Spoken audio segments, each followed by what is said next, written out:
Coinformación.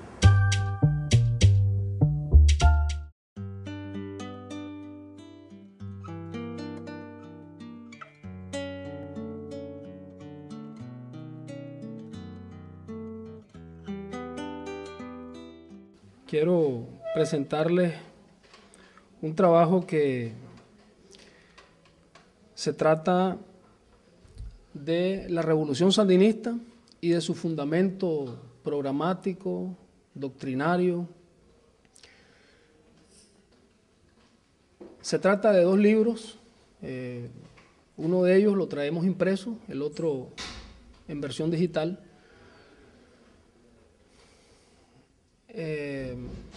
Uno de ellos se llama El poder, la propiedad, nosotros. Está inspirado en un poema de un héroe sandinista, uno de los principales ideólogos que ha tenido el Frente Sandinista en su historia, que es Ricardo Morales Avilés. Un fragmento de este poema dice: hay que cambiar tantas cosas. Primero el poder, la propiedad, nosotros. Después, aire fresco y maíz para todos, aire y flores para todos. Y el libro tiene este título, extraído de este poema, El poder, la propiedad, nosotros, debido a que en él se analiza la importancia que en todo proyecto de transformación revolucionaria de la sociedad tiene el tema de la propiedad, del poder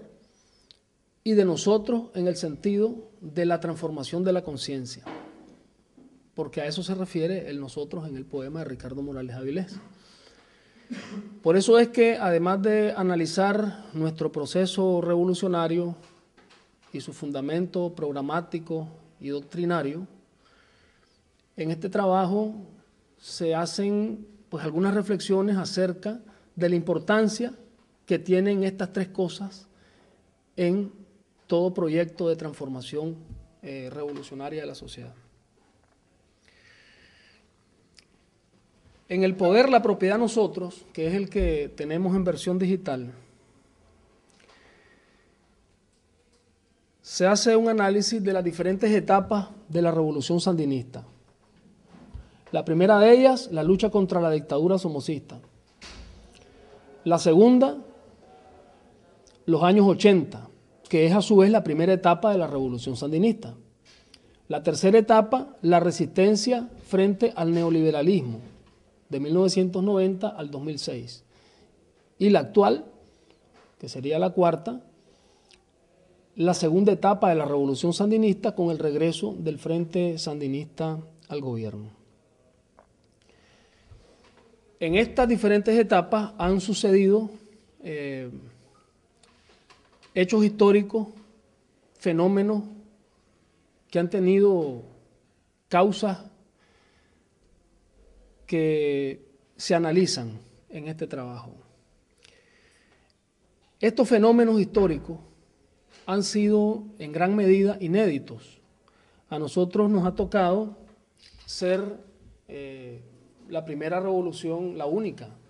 triunfante por la lucha armada en América Latina después de Cuba. Luego ser la primera fuerza de izquierda que, habiendo llegado al poder por las armas, lo entrega por los votos.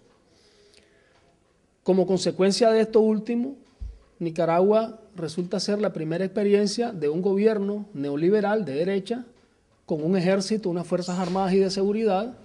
revolucionarias que se originan en la guerrilla que combatió a la dictadura somocista en los años 60 y 70. Luego, al regresar el Frente Sandinista al gobierno, nos toca ser la primera fuerza de izquierda que, habiendo perdido el poder, lo recupera y que, habiendo llegado primero por la vía de las armas al poder, llega luego por la vía electoral, en diferentes épocas históricas. La primera, cuando estaba el conflicto este-oeste y la lucha armada era, aunque esto no coincidía con la visión que prevalecía en la Unión Soviética, la lucha armada era la principal forma de lucha de los revolucionarios en América Latina. Y en la segunda etapa, la etapa actual, pues la lucha política por la conquista de espacios a través de las elecciones, con el objetivo de, desde esos espacios, cambiar el sistema, tanto en lo político como en lo económico, como en lo ideológico-cultural. En la época de la lucha contra la dictadura somocista se presentaron una serie de fenómenos en Nicaragua, entre los cuales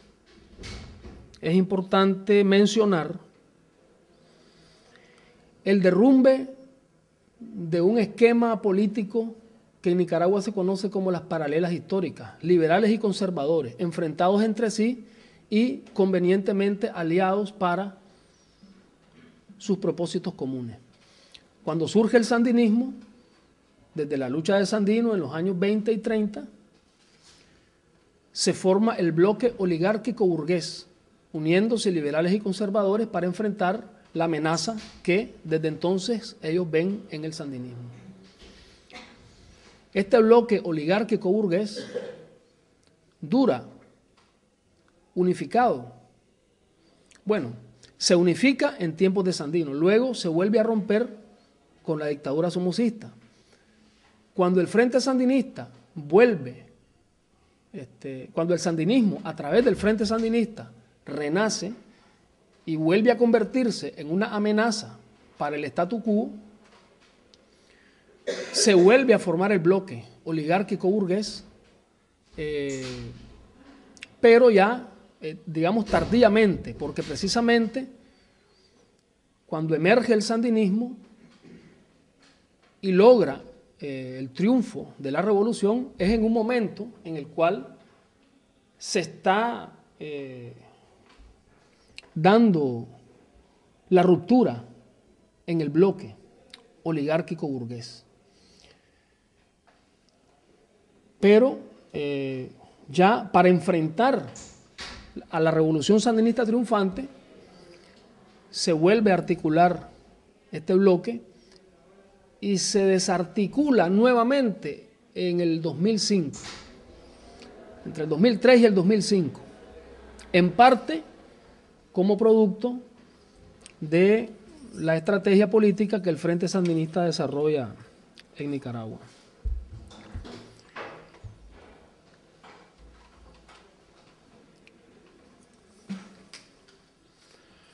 Es importante destacar el desarrollo en los años 70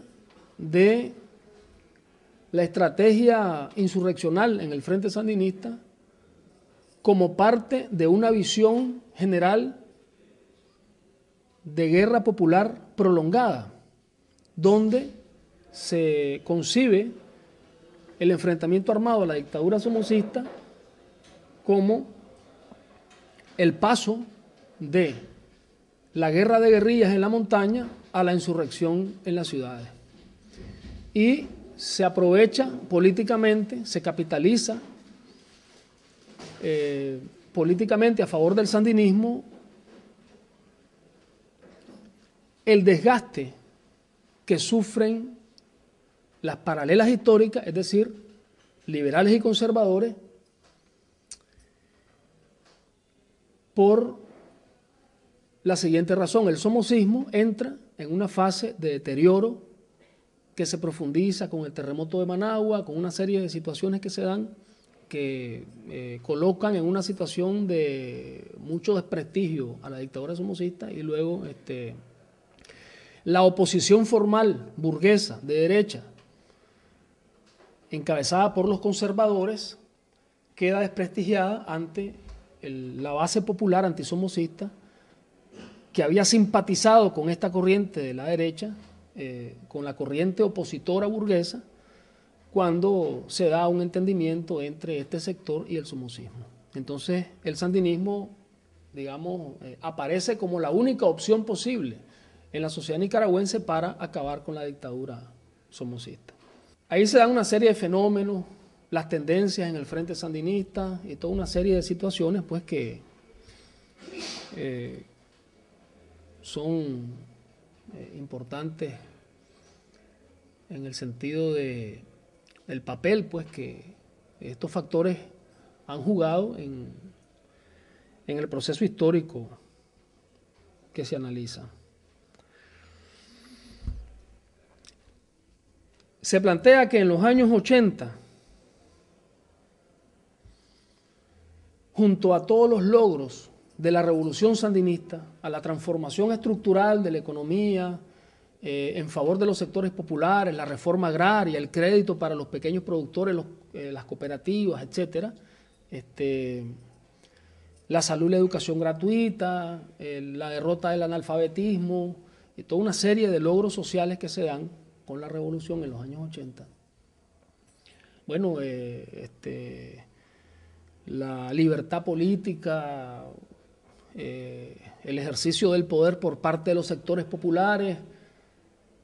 en medio de una guerra impuesta por el imperialismo norteamericano. A la par de esto se da una situación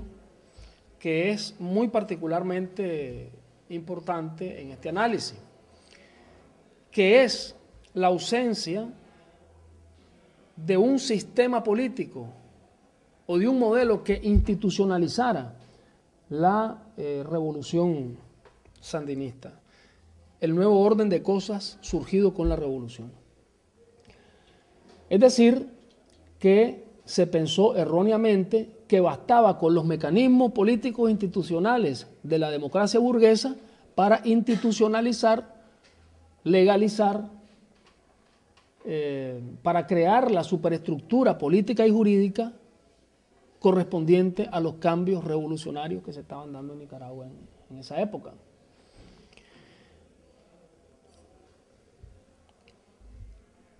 Voy a dar un salto al momento actual, porque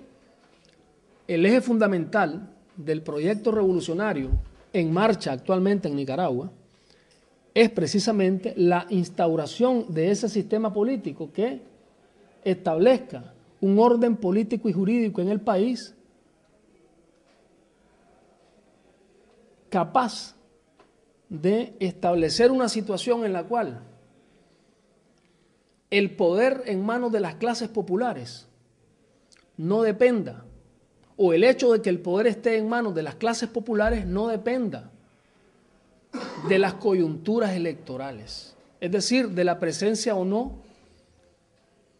de la organización política que defiende los intereses de las clases populares, es decir, el Frente Sandinista en el gobierno, aunque por supuesto siempre es más favorable para los intereses de las clases populares que la organización política que defiende sus intereses esté en el gobierno. Sin embargo,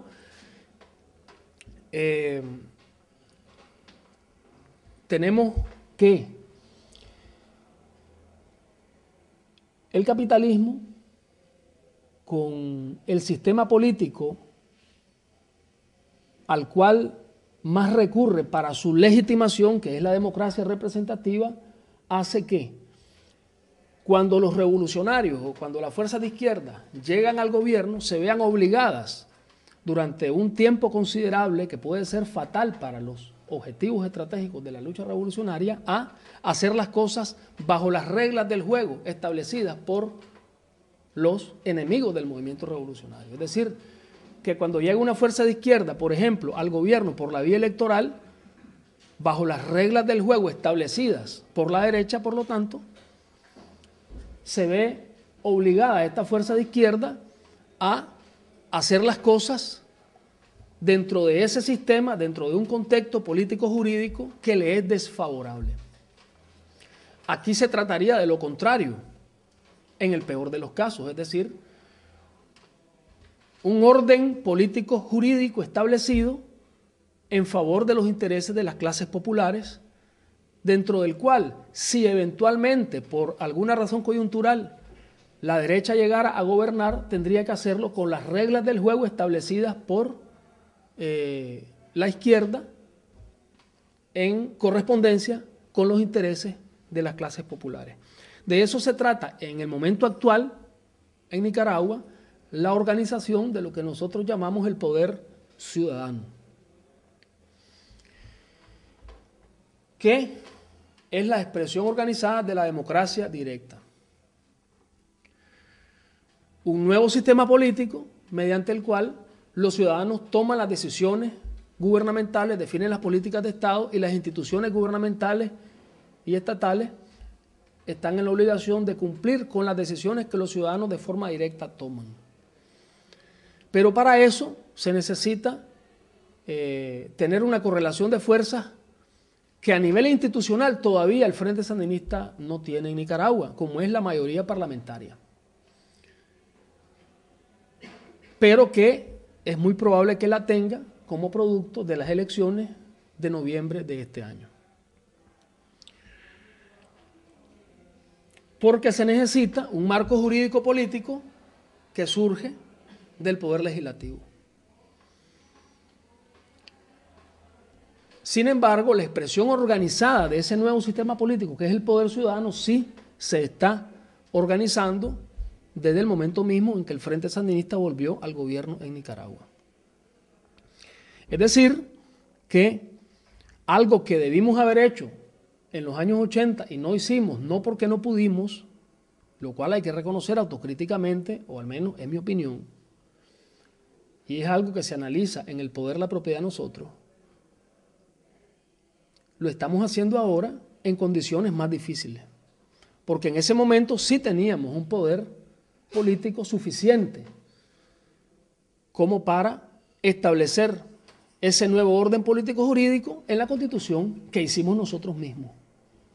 Hicimos en los años 80 una Constitución democrático-burguesa que creímos que iba a servir para institucionalizar los cambios revolucionarios que se habían logrado en Nicaragua en ese momento, en lo cual jugó un papel importante una tendencia derechizante a lo interno del sandinismo que después de la derrota electoral de 90 se convirtió en el movimiento renovador sandinista, proclamando la obsolescencia del socialismo, proclamando que ya no era válido el antiimperialismo, la lucha revolucionaria y que todo eso pues no tenía ya razón de ser. Pero ya estas posiciones se habían manifestado de otra manera desde los años 80, lo cual causó un proceso de oculta derechización de la revolución en la segunda mitad de la década de los años 80, por precisamente la falta de institucionalización de los cambios revolucionarios. De manera que en la actualidad el sandinismo desde el gobierno está profundizando el proceso revolucionario que en los años 80 no se profundizó lo que se podía haber profundizado, no a causa de la guerra, sino a causa de estas contradicciones que ya comenzaban a aflorar desde esa época, lo cual se analiza detalladamente en estos libros a los cuales estoy haciendo referencia. Hay otra serie de cuestiones que se señalan ahí, ¿verdad? Que tienen que ver con esto y con otros aspectos de la vida de la sociedad nicaragüense.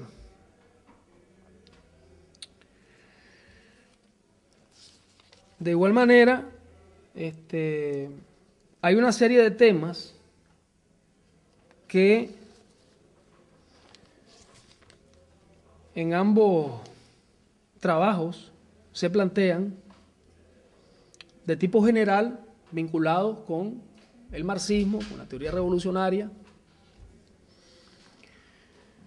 a los cuales voy a hacer referencia al final.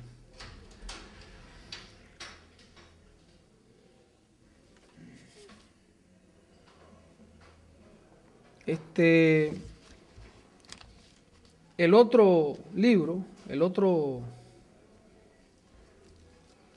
trabajo es la perpendicular histórica, que lo traemos impreso, en el que se analiza el aspecto doctrinario del sandinismo, es decir, el sandinismo como doctrina política de la revolución nicaragüense, el programa histórico del Frente Sandinista, el proyecto alternativo que la izquierda a través del Frente Sandinista, promueve en Nicaragua. De eso se trata básicamente la perpendicular histórica. El nombre tiene que ver con esa figura geométrica de las paralelas históricas con la que se describe el statu quo que existía en Nicaragua antes de que surgiera el sandinismo, la hegemonía ejercida a todos los niveles por las clases dominantes mediante liberales y conservadores, mediante los partidos políticos tradicionales. Entonces, estas paralelas históricas conforman un esquema que se rompe con el surgimiento del sandinismo. Entonces, el sandinismo entra en la historia de Nicaragua como una ruptura del esquema de las paralelas históricas. Por eso es que se llama precisamente el libro La Perpendicular Histórica. Tiene como punto de partida un análisis del pensamiento de Sandino como revolucionario, es decir, la identidad revolucionaria del pensamiento de Sandino, de la cual quedó constancia en los numerosos escritos de Sandino.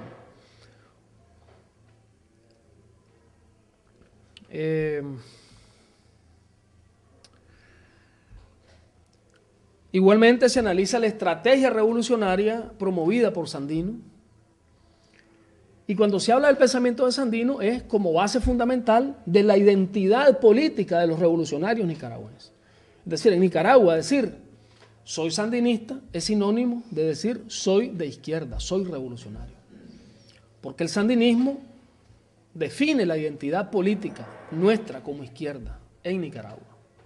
producto del programa revolucionario promovido por Sandino.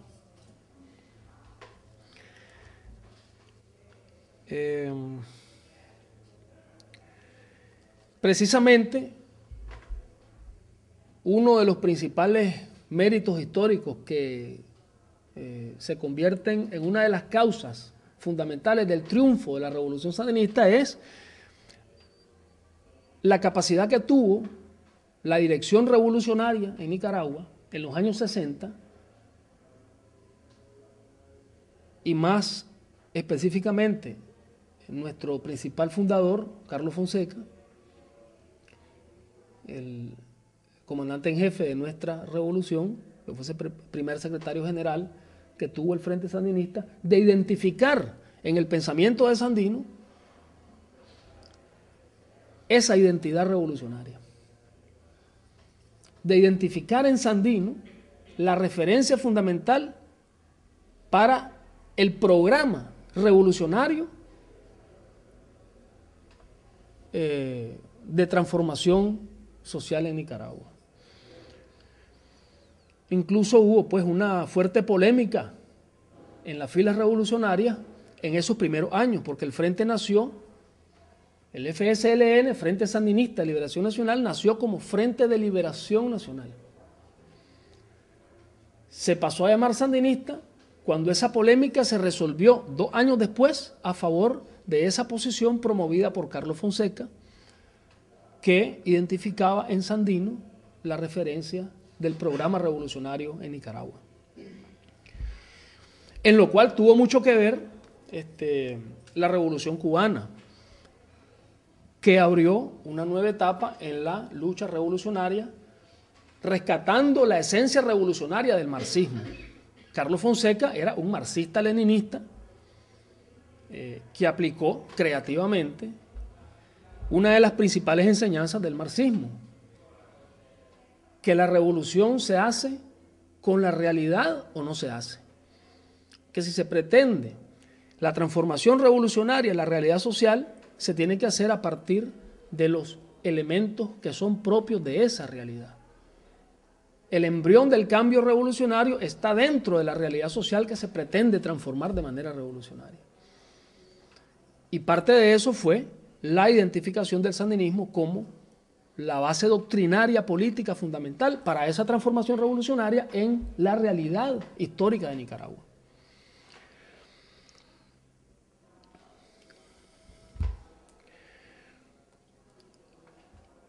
Y bueno, además, de manera más directa, la Revolución Cubana trazó una línea política en ese sentido con la primera y segunda declaraciones de La Habana en 1960 y creo que 62 por ahí, los primeros años de la Revolución Cubana, que se convirtieron en una guía programática, en una referencia fundamental para los movimientos revolucionarios en América Latina.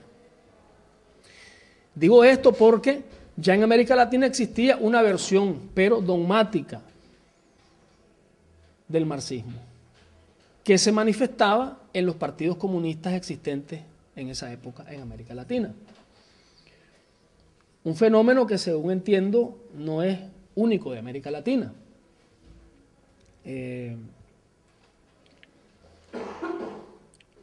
De manera que los comunistas oficiales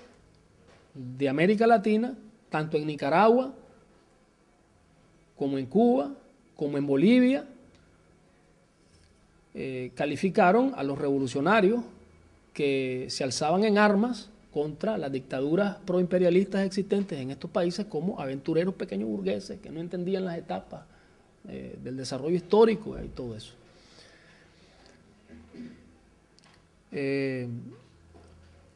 Porque hablo de la Declaración de La Habana debido a que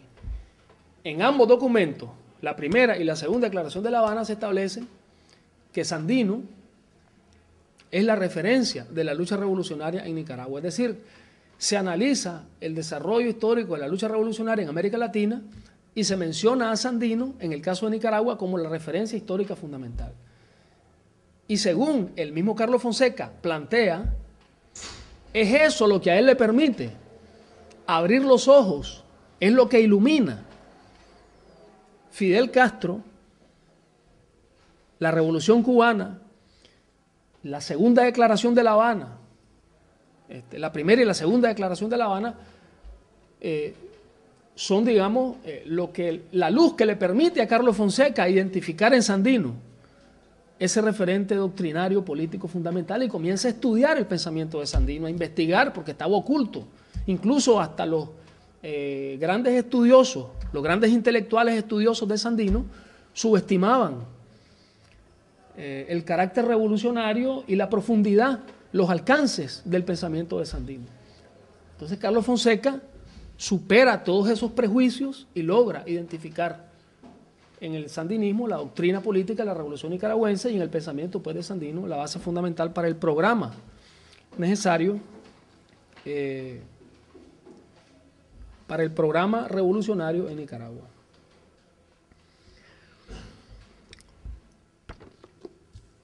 Yo quisiera leerles a ustedes algunos fragmentos de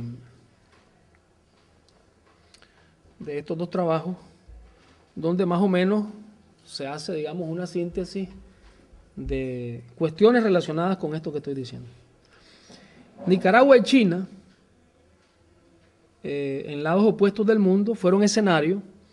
en los años 20 del siglo recién pasado, bajo el liderazgo de Sandino y Mao Zedong, respectivamente, del inicio de la lucha revolucionaria de liberación nacional y de las guerras de guerrillas, en tanto su método por excelencia, como nueva expresión de lucha por la transformación revolucionaria de la sociedad, en momentos en que el capitalismo se aprestaba a la consolidación del imperialismo como su fase superior. A la revolución sandinista le ha correspondido el extraño privilegio de ser protagonista de diversos fenómenos históricos notables, inéditos y hasta ahora únicos a nivel mundial, a los cuales ya hice referencia al inicio.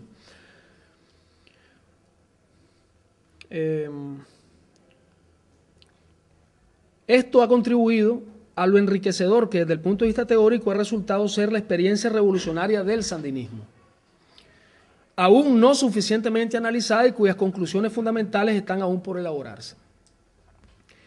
A ambas cosas trata de contribuir este libro, que es la continuación anunciada del poder, la propiedad, nosotros.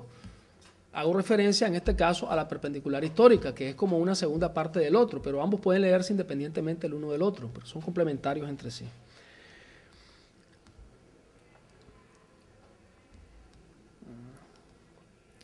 Con el surgimiento del sandinismo como proyecto de sociedad alternativo a los dos tradicionales, liberal y conservador,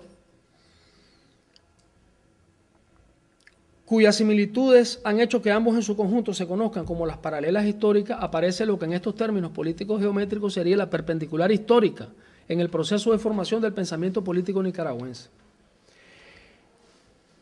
El programa de transformaciones revolucionarias en lo económico, lo político y lo cultural, que dio su razón de ser a la lucha de Sandino y de lo cual dejó constancia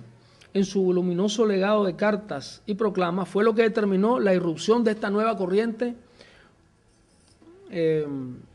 política en la historia de Nicaragua, cuyo contenido ideológico fue actualizado por Carlos Fonseca con la incorporación de las ideas más avanzadas del pensamiento revolucionario y asumido como fundamento doctrinario por el Frente Sandinista de Liberación Nacional para hacer del sandinismo uno de los movimientos revolucionarios más sobresalientes y originales que hayan existido. Luego quiero referirme al inicio de la perpendicular histórica leyendo este otro fragmento del libro. Sandino, un famoso patriota y un desconocido revolucionario.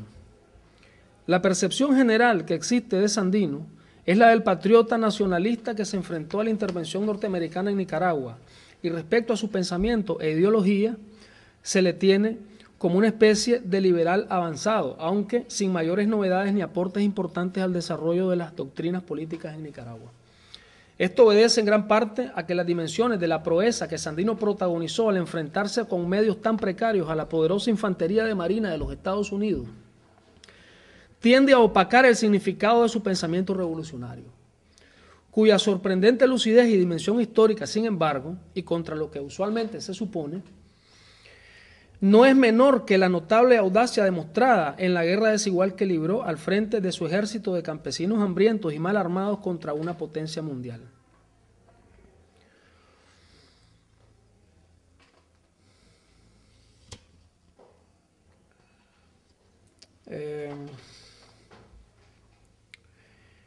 El principal prócer de la historia nicaragüense es en realidad un famoso desconocido, situación acerca de la cual ni siquiera existe conciencia, circunstancia que la hace aún más grave de lo que ya es. El sandino que más se conoce, aquel cuya imagen ha vendido la propaganda, a veces interesada y a veces inocente, es un personaje indefinido desde el punto de vista ideológico que ha servido de pretexto a algunos en estos tiempos de globalización neoliberal para abandonar la ideología revolucionaria bajo el lema de volver a las raíces del sandinismo, entre comillas.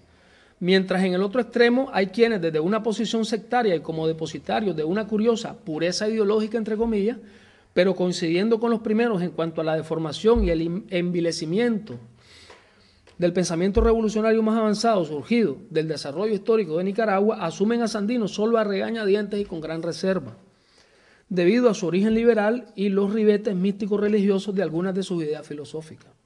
Aún siendo su nombre la referencia nada menos que de la identidad política de los revolucionarios en el único país donde triunfó una revolución armada después de Cuba, Sandino ha sido frecuentemente puesto bajo sospecha por más de un fanático revolucionario, entre comillas, por lo, entre comillas, dudoso de sus ideas políticas. Contra ambas concepciones debió batallar en su momento Carlos Fonseca.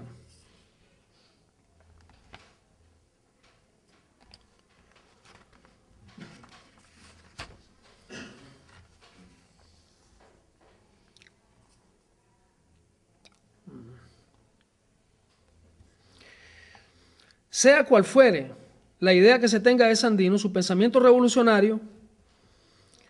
no suele ser considerado como un asunto de peso en sus características como figura histórica, usualmente reducida, si cabría la palabra, a sus dimensiones épicas, ya de por sí gigantescas, pero no suficientes para comprender la importancia de esta singular personalidad en la historia de Nicaragua y América Latina. La subestimación de la trascendencia del pensamiento de Sandino o el simple desconocimiento del mismo son fenómenos de los que no están exentos muchos intelectuales y políticos, ya no se diga la población en general, de todos los signos ideológicos. Pero la ignorancia es atrevida, dice un dicho muy popular en Nicaragua. Y además reaccionaria, tendríamos que agregar nosotros. Y la ideología reaccionaria vuelve ignorantes a los más ilustres intelectuales, según se sabe desde los tiempos de aquel célebre nazareno que, refiriéndose al tema, daría gracias por habérsele permitido a los hombres sencillos del pueblo comprender las grandes verdades, impidiéndosele esto a los sabios y entendidos, según dice Lucas 10, 21. Aunque no soy creyente, pero es una referencia interesante sobre lo antiguo de estas verdades. El hecho de que Sandino sea patrimonio de toda la nación nicaragüense no significa que su pensamiento pueda amoldarse de tal forma que termine quedando bien con todos, opresores y oprimidos.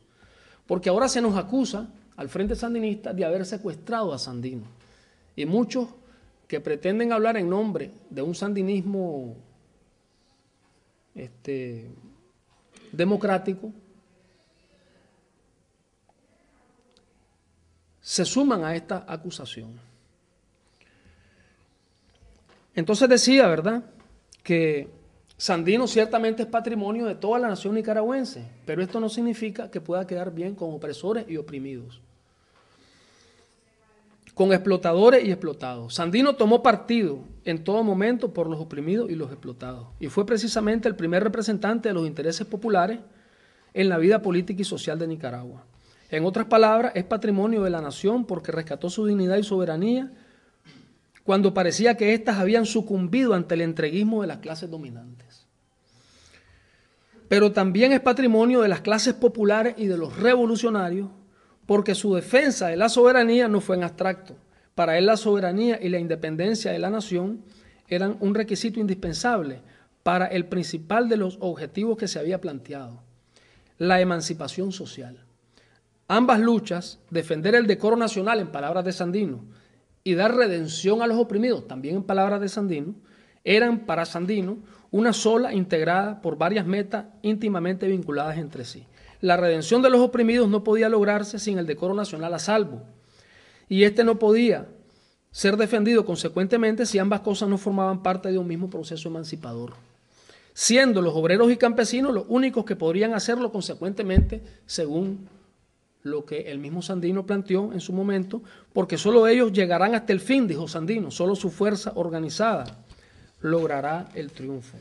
La revolución sandinista cautivó por igual a socialdemócratas y comunistas,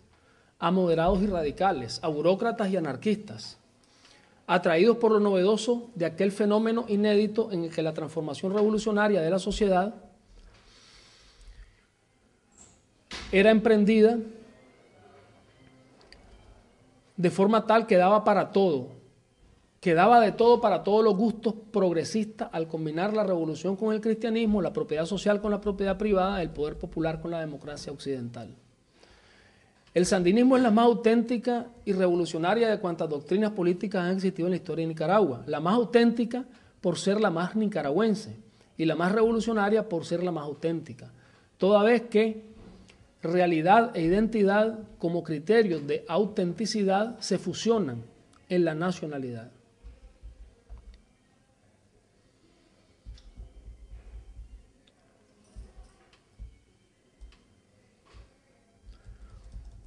Para que la sociedad haga suyo el proyecto de su transformación revolucionaria, el Partido Revolucionario que lo promueve debe hacer suya la visión de los sectores fundamentales que conforman dicha sociedad y ser capaz de experimentar dentro de sí mismo la transformación revolucionaria que promueve.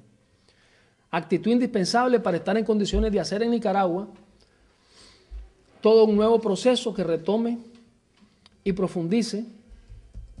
y que se encuentra en marcha en este momento, con métodos diferentes y más efectivos, en esta época que también es diferente y en la que el enemigo del movimiento revolucionario y de las clases populares, que sigue siendo el mismo, al igual que las injusticias a combatir, es también más efectivo. Las transformaciones logradas por la que con toda seguridad no habrá sido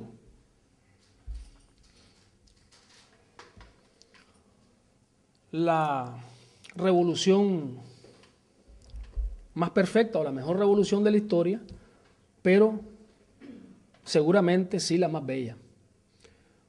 Por su música, por los sueños que inspiró, por las almas que rescató del insomnio, por su capacidad para hacer que los incrédulos volvieran a creer, por la calidad humana que forjó en quienes participaron en ella y por los sentimientos que despertó en los que fueron alcanzados, por lo que a pesar de todo fue la luz propia de ese sueño nacido de la valentía, sabiduría e imaginación milenarias acopiadas por un carismático obrero de extracción campesina llamado Augusto César Sandino, que al frente de un pequeño grupo de campesinos, peones de hacienda y artesanos, desafiando a los poderosos del mundo con la sola fuerza de su espíritu, demostró que el amor es más fuerte que el odio, que es uno de nuestros lemas actuales principales. Y como les decía, quería finalizar esta presentación antes de que ustedes hagan sus aportes, sus preguntas, den sus opiniones y podamos hablar un poco sobre la realidad de Nicaragua. Nos explicaron los compañeros que tenemos hasta las 10, así que falta hora y cuarto, ¿verdad? De manera que podamos en la última hora, o sea, dentro de 15 minutos, pasar a esa parte pues, de las intervenciones, los aportes de ustedes, para que podamos intercambiar ideas y también informaciones acerca de la realidad de Nicaragua actual, la política del Frente Sandinista, la situación actual de la lucha revolucionaria en Nicaragua. Entonces les decía que estos temas, hay una serie de temas generales que están planteados en estos trabajos y uno de ellos es lo que yo llamo la paradoja de la creciente impredictibilidad histórica, producto del aumento de esa misma predictibilidad. Es decir, a medida que el ser humano domina el conocimiento que le permite conocer las leyes objetivas que rigen el desarrollo social, es capaz de predecir el desarrollo histórico. Pero en esa misma medida toma el control del desarrollo histórico aplicando esas leyes objetivas y esto vuelve, paradójicamente, más impredecible esa realidad histórica. Esto tiene que ver con la necesidad de la creación consciente o intencional de la conciencia que se corresponda con la sociedad que se pretende instaurar mediante la transformación revolucionaria. A través de la creación intencional también, por supuesto, del mecanismo que sirva para eso, a través de las políticas económicas que promuevan el carácter creciente en el peso de los estímulos morales y motivaciones espirituales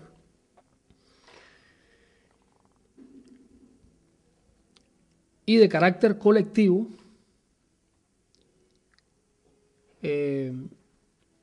para el trabajo y la creación, para el trabajo productivo y la creación artística e intelectual, lo cual fue planteado en su momento por Ernesto Che Guevara, uno de los más importantes y a la vez más desconocidos, poco estudiados y subestimados teóricos que ha tenido el marxismo. Precisamente el Che señalaba que la ausencia de la conciencia sobre la importancia de este factor en la construcción del socialismo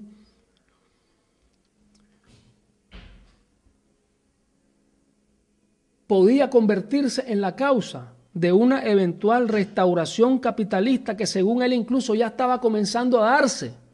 en los años 60 en la Unión Soviética y los países socialistas de Europa del Este. Un momento en el cual la peor herejía que podía cometer un revolucionario era decir lo que dijo el Che acerca del peligro de un colapso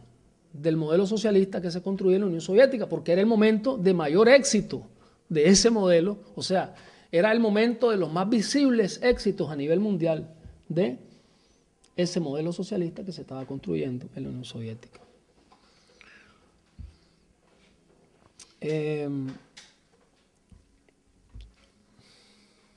Luego, esto está vinculado con la necesidad de hacer la revolución como un deber. Porque hay quienes dicen, no se puede hacer la revolución porque las condiciones no son las apropiadas. Sin embargo, desde Lenin sabemos que cuando las condiciones no son las apropiadas, estas se pueden construir, estas se pueden crear. Y que si no se hace eso, si no se está trabajando en la creación de esas condiciones, no se está en posibilidades de identificarlas cuando se presentan, aunque no hayan sido creadas por nosotros como revolucionarios. De manera que la única forma mediante la cual se puede hacer la revolución, o sea, de manera que la revolución no se puede hacer si no se hace permanentemente. Porque desde el momento en que se están creando las condiciones para la revolución, siempre y cuando se proclame lo que se está haciendo, ya se está comenzando a hacer la revolución a nivel de la conciencia social, que es donde es más importante hacerla.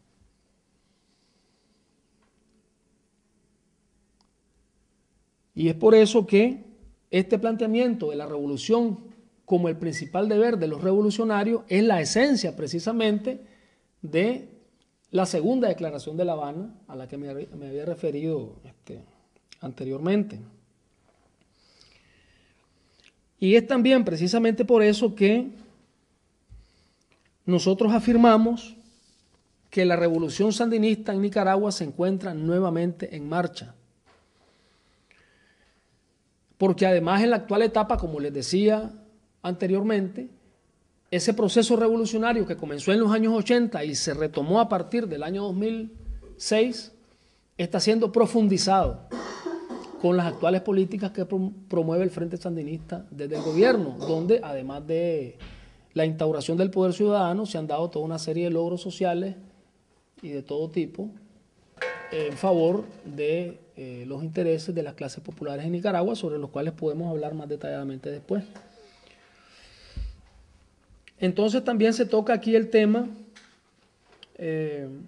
de lo que sería el modelo del socialismo del siglo XXI, es decir, de estos tiempos, y la estrategia revolucionaria frente a la crisis del capitalismo.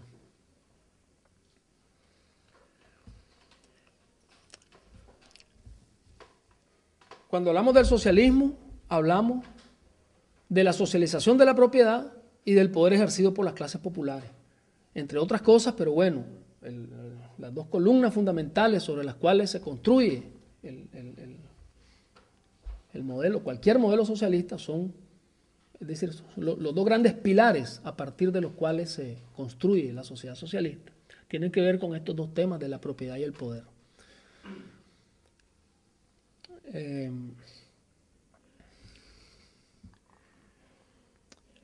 Entonces, en la situación actual se da una crisis de la intermediación, producto de la revolución electrónica, que ha desplazado de la economía convencional a una inmensa cantidad de gente, lo cual ha generado una crisis en las relaciones laborales que se caracterizan por la intermediación, precisamente, ejercida por los patrones, por los capitalistas y también por el Estado, es decir, en el sentido de que hablamos de una intermediación entre los que producen la riqueza y la riqueza que es producida. Esta crisis de la intermediación también afecta el ámbito político, con la crisis de legitimidad de la democracia representativa, que es la idónea para la legitimación del capitalismo y la que es propia, digamos, del sistema capitalista, el sistema político propio del capitalismo, que es la democracia burguesa. Por lo tanto, así como el socialismo del siglo XX fue estatista, lo fue el capitalismo del siglo XX. Y así como el capitalismo posterior a la revolución electrónica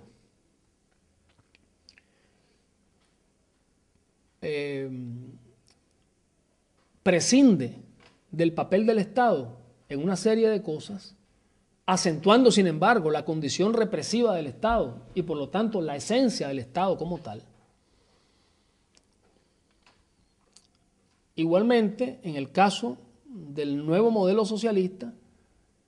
tienden a prevalecer las tendencias cuentapropistas en la socialización de la propiedad. Es decir, que ya no hablamos de una socialización estricta y necesariamente estatista de la propiedad, sino una socialización cuentapropista en el sentido de que los trabajadores ejerzan directamente la gestión económica mediante el ejercicio de la propiedad, convirtiendo a todos los ciudadanos en gestores directos de la economía de un país. Y en el ámbito político, la intermediación desaparece con la eliminación del papel del partido como sustituto del pueblo en el ejercicio del poder. Así como en la democracia representativa burguesa, los representantes electos sustituyen a los electores y usurpan la soberanía popular así llamada, ejerciendo el poder, respondiendo a intereses ajenos a quienes los eligieron.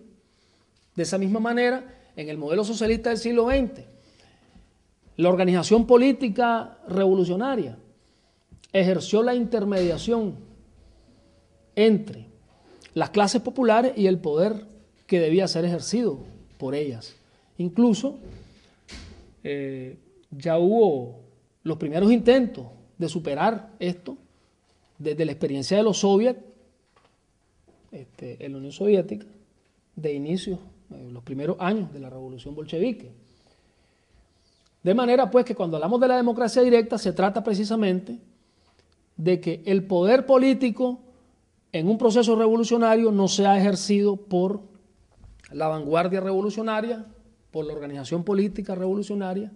en sustitución o en nombre del pueblo, por mucho que defienda los intereses del pueblo, sino directamente por el pueblo, que sea ejercido directamente por las clases populares mediante mecanismos tales como, por ejemplo, el poder ciudadano que estamos promoviendo en este momento nosotros en Nicaragua. A la par de esto, es importantísimo señalar la importancia que tiene la conducción política del proceso revolucionario, que es el papel de la organización política revolucionaria, de la vanguardia, pero que se ejerce no mediante el ejercicio directo del poder, sino mediante la lucha política, mediante el trabajo político permanente de las estructuras de la organización de vanguardia, de la organización revolucionaria.